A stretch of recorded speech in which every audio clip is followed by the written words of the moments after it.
Hello and welcome. I'm your host, Darshawn McAway. You're listening to WOW Podcast. Today we have a special guest, Elizabeth Russell. She's the author of Trinan. This book is an epic fantasy. Elizabeth Russell, how are you doing this evening? I'm doing great. So let's get started. I want to find out first and foremost, what made you want to start writing books? I've asked myself that question before, and I'm not completely sure what it was to begin with. I think it was reading so much when I was little.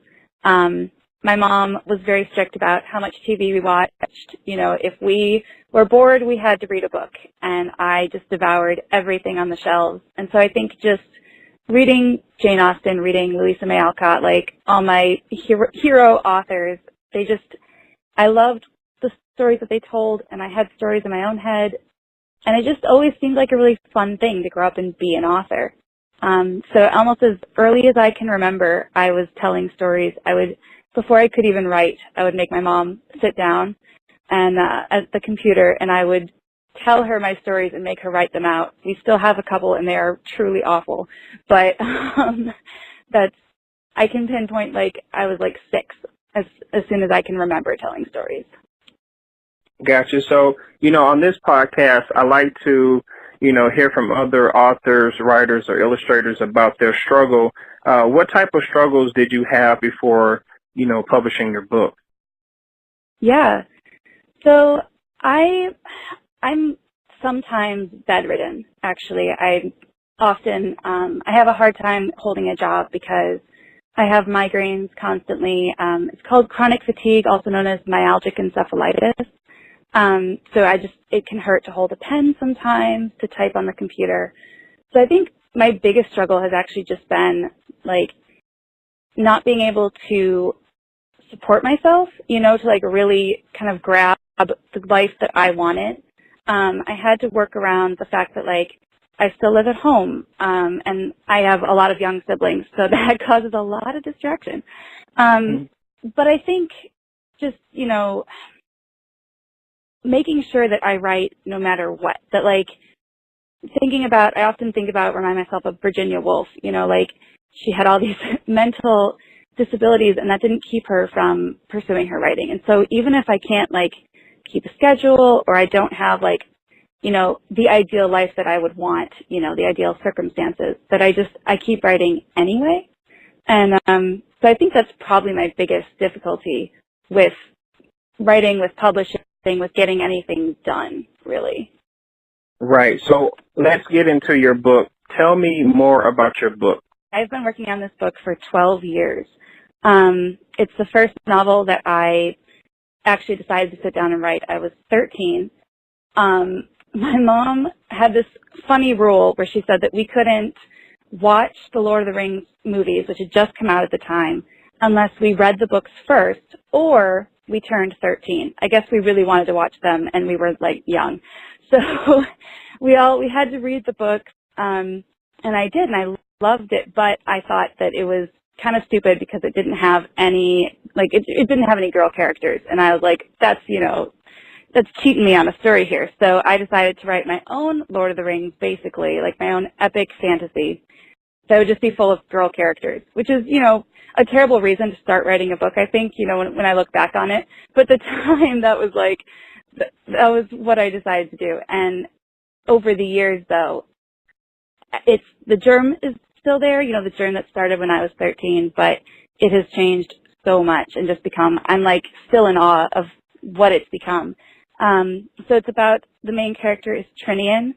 He's the title character, kind of a King Arthur character. He was destined to rule. He's kind of chosen by prophecy to rule a kingdom that hasn't had a king in a very long time.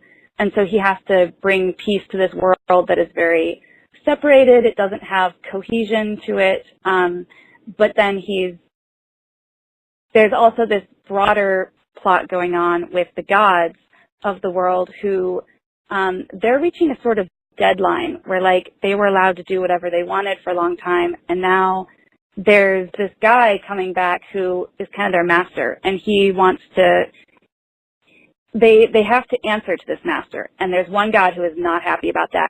He wants to prevent his master from getting a reckoning from him. So he decides he's going to take over the whole world, and he thinks that will, there's some prophecies that point to the fact that means he won't have to answer to the master. So he's going to kill Trinan. He's going to take over the kingdom. So now Trinan has to deal with this guy, and it turns into an epic sort of Iliad, Homer-esque war that goes on from there on out. So there's lots of characters, and there are definitely girls. Like I said, I added lots of girl characters. So he has a wife, and there are sisters, and they play a large part in the way that the story unfolds. Now, are you at some point interested in possibly pitching this book to get picked up as a TV series or a film? That would be very cool. I haven't given it much thought. If I was ever to do it, it would probably be only on the condition that I am very involved in what happens to it, in the script and the making of the film. I'm almost thinking like William Goldman involvement for Princess Bride. Like, it would have to be just, basically I was like one of the co-authors for the script, because I would, I don't know, I'm one of those who, you read a book and then you watch the movie and go, oh, the movie's nowhere as good as the book. But you can kind of appreciate it if it's got its own flavor and the author was involved, I think. Right, that's a tough task. I talked to a lot of authors and I asked them if they want to, have their books turned into a film. And many of them want to have some attachment to it during that creative process. But throughout my years of talking to literary agents in the film industry, they actually don't like to have authors in the way so much, which is why it's so different from the book. Yeah, that makes sense. And I could see that. So, the potential of it turning into a film might be low in that case. Yeah. Well, I do wish you the best. I hope at some point you decide to, go in that direction, because of streaming. Streaming is very popular now, and these companies are looking for content. So I hope at some point, you sit down and say, you know what, let me look into this a little bit more. So tell me this, what do you do for fun when you have the time, or if you do have the time, what do you do to try to relax and have a little fun? Gosh, writing is fun, but, you got to walk away from it sometimes. I'm a very relationship-oriented person. I love, being with my family, being with my friends. I love going on trips. So I actually did a month-long trip with my brother in August. That was amazingly fun, and I definitely intend to go on those more often. But just regular, everyday kind of stuff. I love stories, so I read and I watch movies, watch TV shows a lot, too. So, especially with my family, if I can get somebody to watch it with me, that's always fun. And I read out loud to my siblings. I just remembered that. That's a big thing we've been doing lately. We just finished Peter Pan, and they all said they loved it better than the movie, so I was happy. Gotcha. So tell us where we can find your book and your social media. Sure. So I'm actually running a free campaign in January. People can get my book for free for a little while. I decided to self-publish this one because I wanted to build a personal relationship with my readers. So if you're out there, you're listening to this, and you want a personal relationship with me, this is the time to get on this, because I'm definitely going to be very involved in people who are reading my book for this month. I'm going to be releasing it in email format in sections. So, but along with other pictures, promotions, contests, all kinds of stuff. It's going to be a lot of fun. So you can sign up for that at my website, which is thefairytaleblog.com, thefairytaleblog.com. So you just go to the homepage. There's a link right there for you to sign up. You can follow me on Instagram at the Fairy Tale Blog, and Facebook. I have a page there for the Fairy Tale Blog, and on Pinterest. I'm pretty active there, but you can find all of those to follow me at my blog. That's kind of the central hub to go to.